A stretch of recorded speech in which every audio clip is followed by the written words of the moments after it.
이상한데? 여기 이제 나는 지금 정적 속에 있지만 편집자님이 편집본에서 잘 깔아주실 거라고. 띵띵띵띵띵띵띵띵 이러면서 무서운 게? 여기서 귀신 웃음소리 하나 들어갈 거야. 이러면 내가 지대좋아! 이러면 여기에 이제 구궁 효과음 들어갈 무서운 게 거야. 지대전! 나 대신 소리 질러줘서 고마워요. 자, 그러면은 지대좋아 렛츠고. 무서운 게? 지대좋아!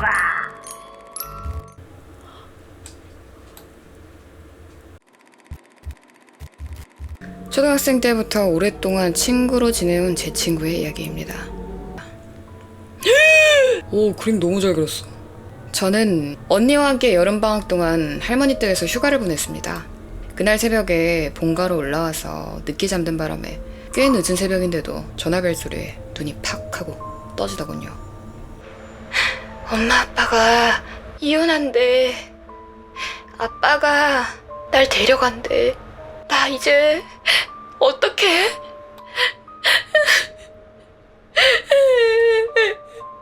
하면서 오는데 진짜 얼레벌레 뭐라고 위로했는지도 모르겠습니다.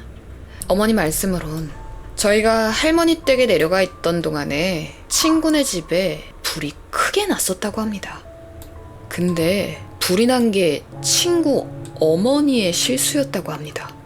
가스레인지에 불을 켜두고 그냥 밖으로 나가 산에 올라가셨다더라고요. 어? 친구, 그리고 친구 동생, 이렇게 둘이 집에 있었는데 다행히 시민분의 신고로 구출이 됐었대요.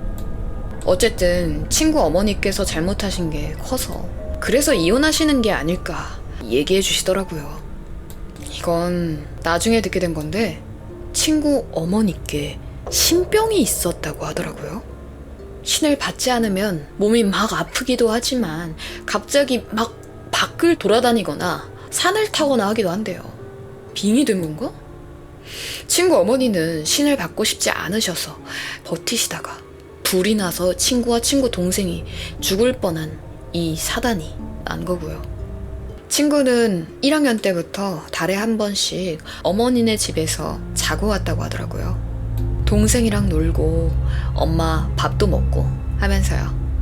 그때 불이 났던 그 집을 다시 고쳐서 살고 계셨다고 하더라고요. 어?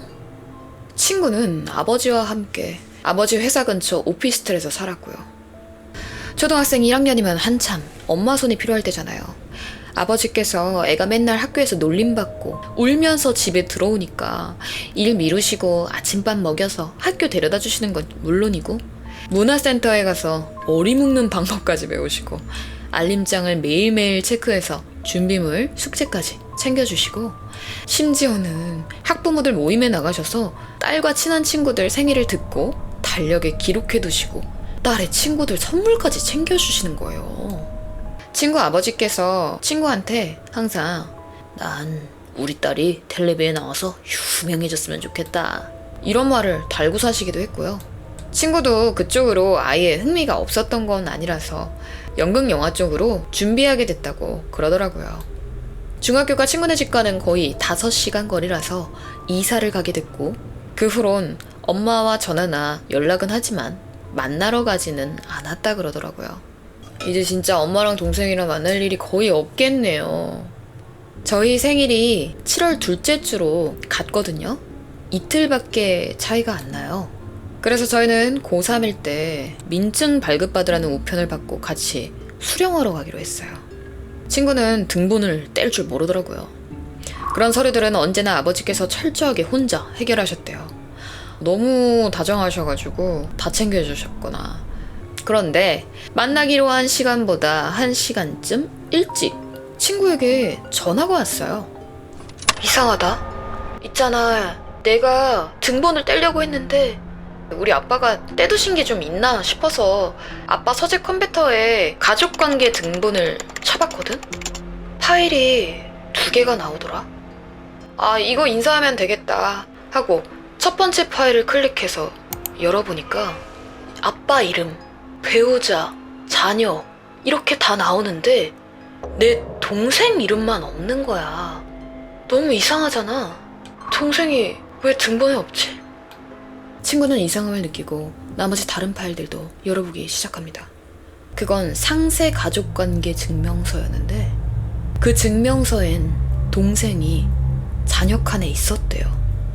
그런데 동생 이름 옆에 네모 박스를 치고 사망 이렇게 써 있었다는 거예요. 자녀가 죽으면 가족관계 증명서 일반에선 아예 삭제되어 버리고 상세를 받아야만 이런 식으로 사망 표시가 돼서 나온다고 하더라고요. 그래서 아빠가 대신 대준 거야. 친구가 저랑 전화를 끊고 바로 어머니께 전화를 드렸다고 해요. 어머니께 전화해서 동생 뭐하고 있어? 잘 있어? 물어본 거죠. 어머니 반응은? 동생은 지금 엄마랑 집에서 책 읽고 있지. 너무 엄마 말투가 평소랑 똑같기도 했고 진짜 옆에 있는 것처럼 확인까지 해서 무슨 책인지도 얘기를 해줬다고 하더라고요. 아버지가 오시고 친구는 아까 본 가족관계 증명서를 보여드리면서 아빠 이거 뭐야? 내 동생이 왜 사망 처리가 되어 있는 거냐고. 친구 아버지께서는 그 서류를 보시고선 한숨을 푹 쉬시곤 이젠 얘기할 때가 된 것 같구나 라며 컴퓨터 앞에 앉으셨다고 해요. 컴퓨터에서 다른 서류를 몇 가지 뽑았는데 그건 동생의 사망 진단서였대요. 동생은 죽은 게 맞았던 거예요. 그것도 5살 때 그 불이 났을 때요. 그때부터? 그날의 사고를 다시 한번 정리해보면 어머니께서 감기에 걸린 친구를 위해 따뜻한 물을 끓이고 계셨고 동생은 친구랑 한 방에서 같이 잠을 자고 있었대요. 그러다가 친구 어머니께서 신병이 올라서 몸을 뒤틀며 빠른 걸음으로 집을 나가버리셨고 집안엔 아이들 둘만 남게 된 거죠. 그 끓고 있는 주전자물과 함께요. 친구는 매캐한 연기 때문에 잠에서 깼고 연기 때문에 숨이 안 쉬어지고 앞도 뿌해서 안 보이는데도 이방 저방 다니면서 막 동생을 찾아다녔나 봐요. 이건 친구의 아버지의 가정이겠지만 아마 동생을 찾을 수 없었을 거랍니다. 매캐한 연기도 연기지만 친구는 보조장치가 없으면 귀가 잘 안 들렸거든요. 동생은 친구가 자고 있던 침대 아래에서 불이 다 꺼지고 나서야 발견이 되었대요. 어린 아이들의 특성이라던데 우선 눈에 불처럼 위협적인 게 보이면 숨바꼭질을 하듯이 숨는데요. 그게 안 보이면 안전할 거라고 생각하는 거죠. 그래서 소방대원들이 몇 차례나 물길 속으로 들어가서 동생을 찾았지만 어린애의 책으로나 겨우 기어 들어갈 수 있었던 침대 밑은 안 보였던 거죠. 그 시간 동안 친구 엄마는 아직도 산을 헤매고 있었고요. 지니퍼가 명령이 떨어지고 나서야 잔해 속에서 다 타버린 동생을 발견한 거죠. 아버지는 동생의 시신을 보셨다고 해요. 어떡해. 그 집을 고쳐서 사시는 거야?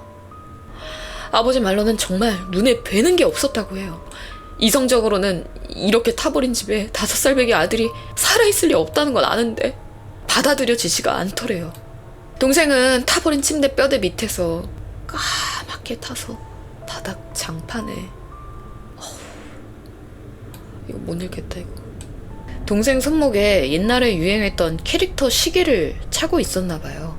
버튼을 누르면 소리가 나는 시계였는데 그 시계는 친구 아버지께서 동생이 너무 쫄라서 사주신 거였대요. 신나서 며칠을 갖고 놀다 보니 금방 배터리가 다 된 거죠. 동생이 매번 건전지를 사달라고 부탁했다는데 어머니는 신병 때문에 제정신이 아니셨고 아버지께서도 자주 잊으셨나 봐요. 동생은 천식이 있었다고 해요. 애가 목소리는 못 내겠는데 어떻게든 자기 위치를 알리려고 그 시계 버튼을 부서져라 눌렸던 거예요. 그 시계를 쥐고서 몇 시간 동안 우셨대요. 나 때문인 것 같다고. 애가 죽으면 부모님은 그게 다 자기 탓 같대요. 만약에 내가 조금만 더 빨리 왔더라면, 아니 건전지만 사줬어도 그걸 못 사줘서 내 아들이 죽은 게 아닐까? 제 신병으로 제정신도 아닌 와이프를 애들이랑 두고 일을 나간 내가 잘못이지. 엎드려서 그 생각을 끊임없이 하셨대요. 거의 1시간인가 있다 어머니가 그제야 돌아오신 거예요. 아버지는 지금 아들을 잃었고 그 끔찍한 시신까지 본 상황이잖아요. 진짜 제정신으로 어머니를 볼 수가 없더래요. 울면서 어머니 다리를 붙잡고 소리를 질렀대요. 너만 아니었으면 이렇게 안 됐을 거야.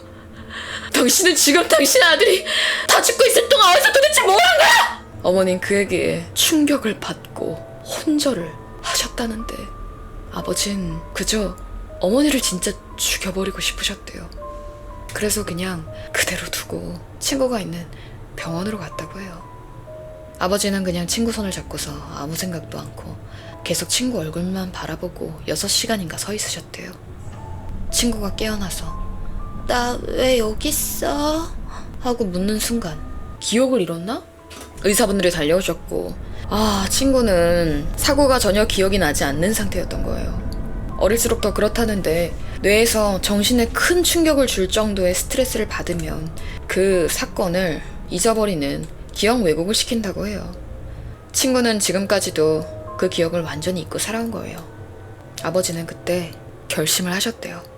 자기가 지금 느끼는 아들에 대한 자책감, 미안함, 이 사무치는 괴로움과 슬픔은 내가 지고 가야겠다. 그래서 그렇게 다정하셨구나. 다 챙겨주시고 잊어버린 애한테 다시 동생의 죽음을 알린다면 나도 이렇게 힘든데 바로 옆에 있으면서 구하지 못했다는 죄책감이 얼마나 크겠나 싶어서 게다가 동생을 죽인 그 불을 낸 사람이 어머니였다는 걸 또 어떻게 설명할까 해서 동생이 죽었다는 사실을 숨겼구나. 고모들이 호텔에서 친구를 봐주셨다는데 지금 와서 생각해보면 고모들이 친구를 봐준 그 3일은 아마 동생의 장례 기간이었을 거예요.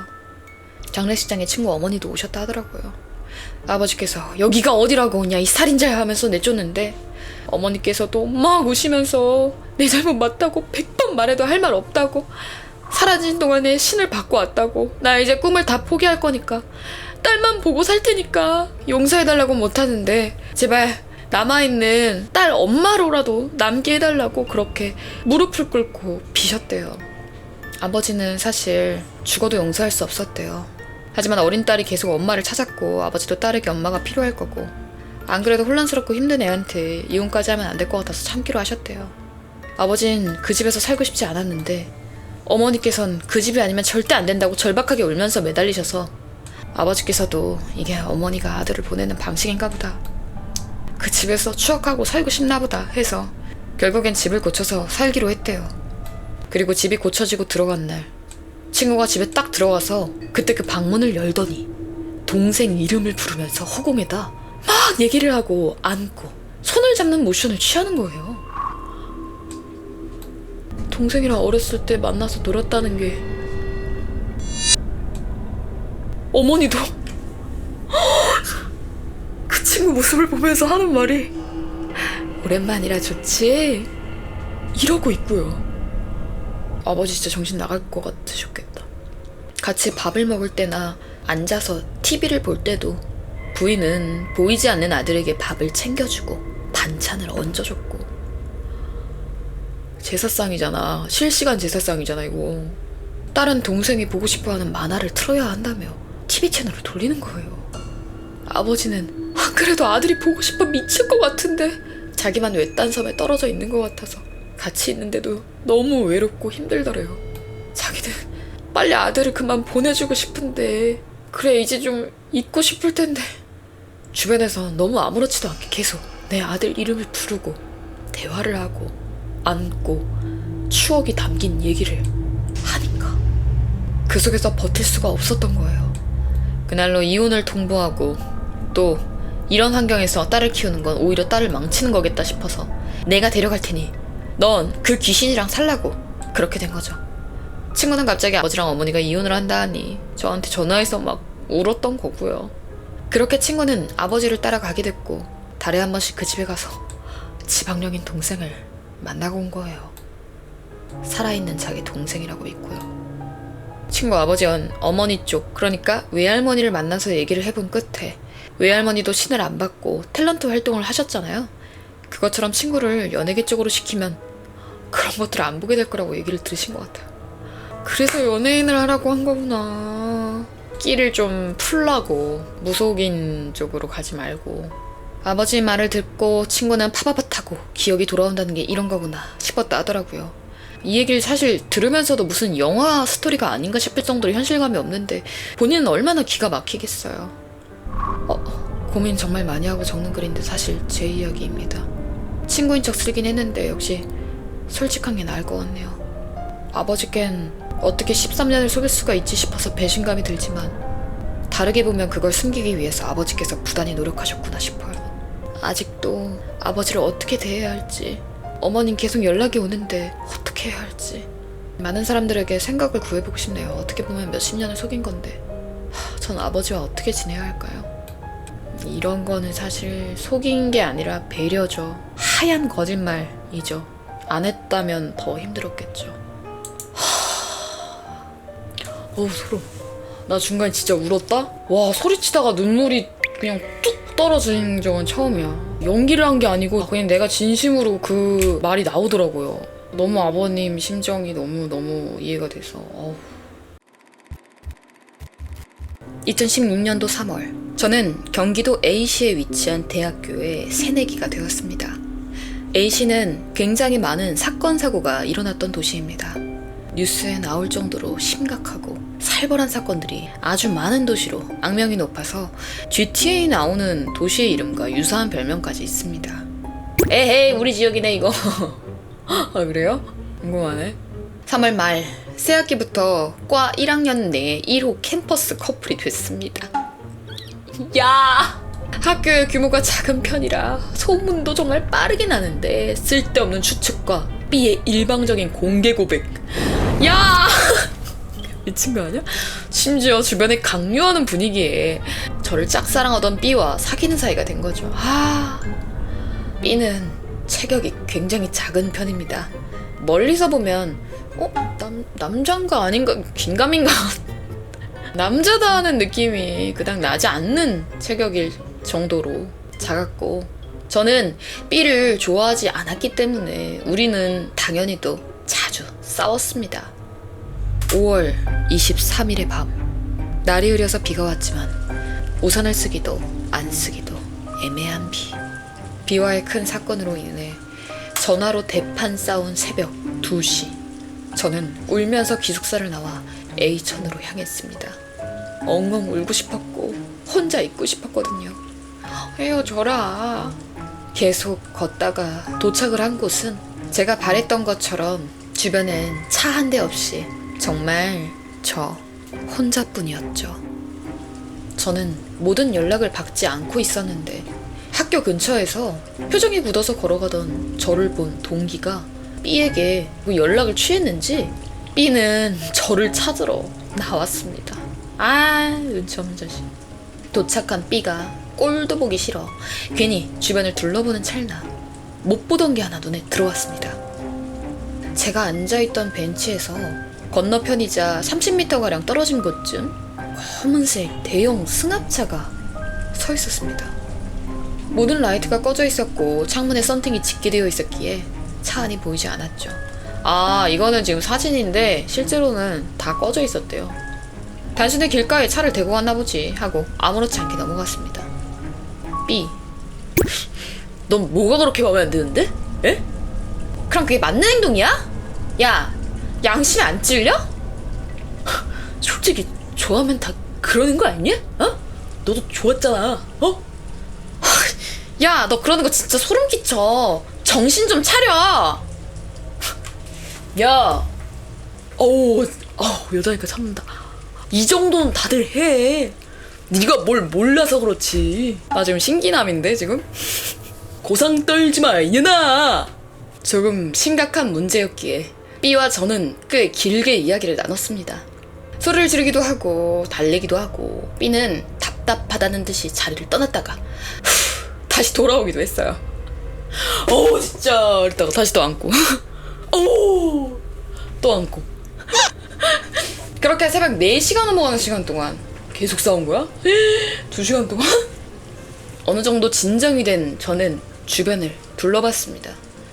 그 검은 승합차는 여전히 같은 자리에 있었습니다. 주차를 했으니까 서 있는 게 당연하지. 당연함. 라고 생각을 했습니다. 하지만 뭔가 이상했습니다. 이 길은 정말 차도와 산책로, 벤치 외에는 주차를 해놓고 들어갈 만한 건물이 없었거든요. 차를 댄 인도의 옆에는 길고 높게 아파트 담장이 위치해 있고요. 그치? 이 새벽에? 비 오는데 뭐 멀리 차 대놓고 걸어서 갔나 보지. 생각을 하고 다시 B에게 시선을 돌리는 순간이었습니다. 윙! 탁! 아무도 없는 줄 알았던 차에 와이퍼가 작동하는 모습을 보았습니다. 야, 와이퍼! 왜 소름 돋는 줄 알아? 들킬 위험을 감수하고서라도 켜야 되는 이유가 빗물에 가려서 못 보면 안 되니까. 보려고 닦은 거야. 사람이 있었나?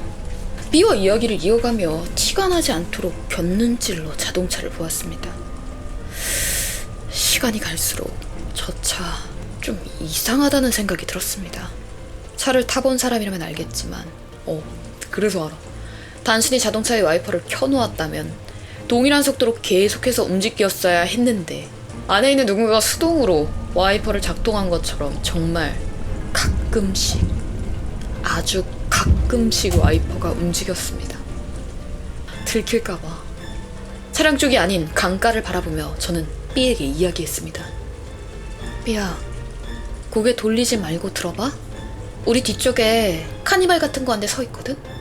내가 지금 계속 봤는데 저 차 2시간이 넘게 그냥 같은 자리에 있어. 근데 안에 사람이 타 있는 것 같아. 여전히 주변에는 아무 사람도 없었고 이 자리를 벗어날 방법은 3가지였습니다.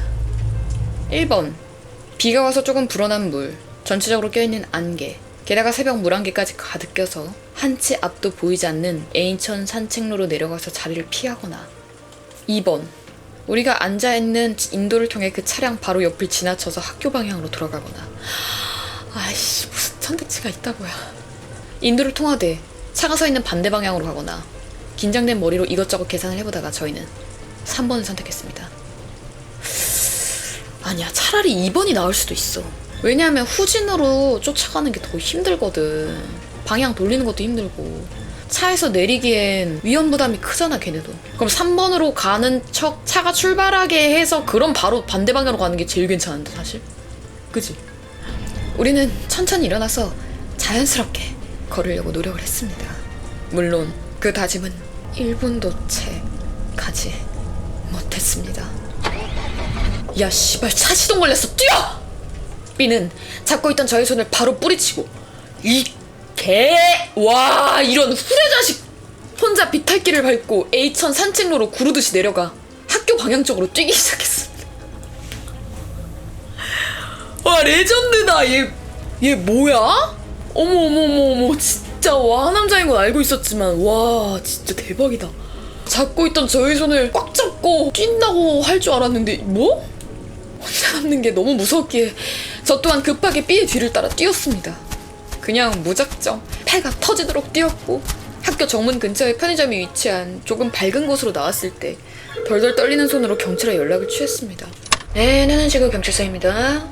저기 제가 어떤 검은 자동차한테 쫓겨서요. 네, 지금 위치가 어디실까요? 지금은 치즈대 정문인데. 그럼 지금도 차량이 보이시나요? 아니요, 그건 아니긴 해요. 정확하게 무슨 일인지 설명해 주시겠어요? 전 앞서 있었던 일을 말씀드렸고 경찰관의 반응은 그러니까 그 차가 가만히 있다가 움직였다고요? 차량 번호는 보셨어요? 뭐 내려서 위협한 건 없고요. 피해 입으신 것도 없으신 거죠? 얼굴 보셨을까요? 경찰관은 한숨을 푹 내쉬었습니다. 이럴 때는 거짓말을 해야지. 그냥 너무너무 수상하다고, 저를 죽이려 한 게 분명하다고 지금 자세히 말할 수 없는 상황이라고 차라리 얘기하지. 요즘 같은 시기에 왜 밖을 다니세요? 일단 직접적으로 피해 입으신 건 없으시고 그냥 의심만 간 상황이라는 거잖아요. 와, 씨, 호들갑을 떨어야 돼. 이래서 정확한 게 아니기 때문에 뭐 당장 저희가 해드릴 수 있는 건 없고. A천 부근이라고 하셨죠? 정확한 위치 모르시고? 예, 뭐 주변 순찰 강화하도록 하겠습니다. 네. 뚜. 어떤 사건이 벌어진 것도 아니었고 당장의 피해를 입은 게 없었기 때문에 그냥 주변 순찰을 강화하겠다는 말만 돌아왔습니다. 차라리 B가 실종됐다고 말하면 왔으려나? 그러게, 그래야겠다. 진짜. 사실 맞는 말이었기 때문에 뭔가 해달라고 할 수 있는 게 없었고, 그게 맞는 말이긴 해. 맞는 말이지만 그래도 신고를 하면 무조건 출동해야지. 그게 원칙 아니야? 뭔가 해달라고 할 수 있는 게 없었고 그저 기숙사에 들어가 뜬 눈으로 밤을 보냈습니다.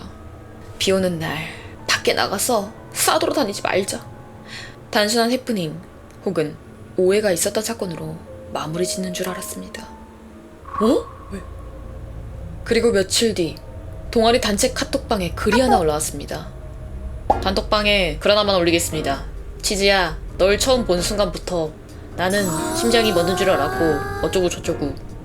이런 건 아니겠지? 진짜 그 날짜 사진 저 캡처야. 2016년 5월 26일 공지방 73명. 자꾸 소문이 와전되고 불안해하실 것 같아서 무슨 과 교수님이 말씀해주신 대로 공지할게요.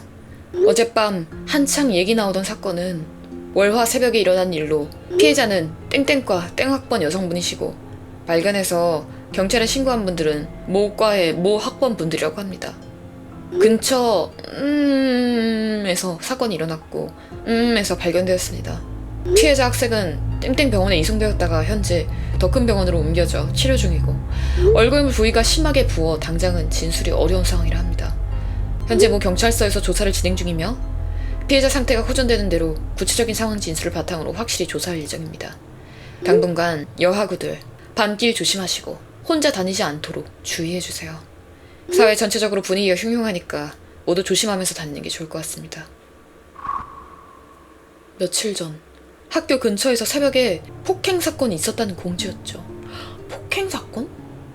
어떤 종류의 폭행인진 정확히 공지가 되지 않았지만 한 가지 확실한 건 월화 새벽. 그날은 저와 B가 정체모를 승합차로부터 도망친 날이었습니다.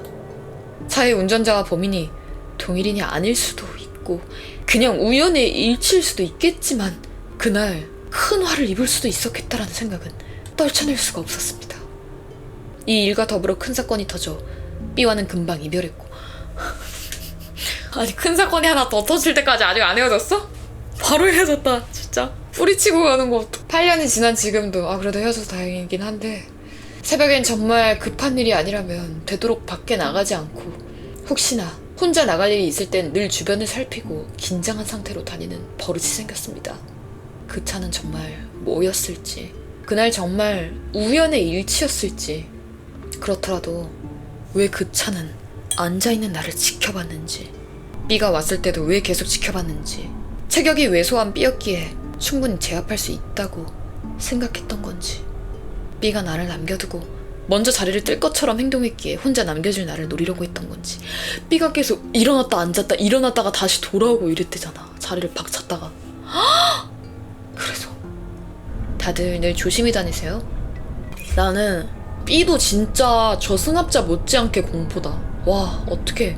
지가 좋아서 공개 고백을 하는 사람을 저렇게 대박이다. 사연자님, B한테 말하지 말고 그냥 뛰었어야 함. 치즈가 알려줬는데도 버리고 튄 게 리얼 레전드. 와, 그러네. 진짜 말하지 말고 그냥 갔어야 됐는데. 와, 그게 맞다. 진짜.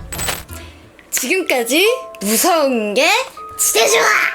였고요. 사연은 팬카페에 작성하실 수 있고요. 그럼 여러분 구독, 좋아요, 알림 설정 해주시고 다음 무지투에서 또 만나요. 안녕.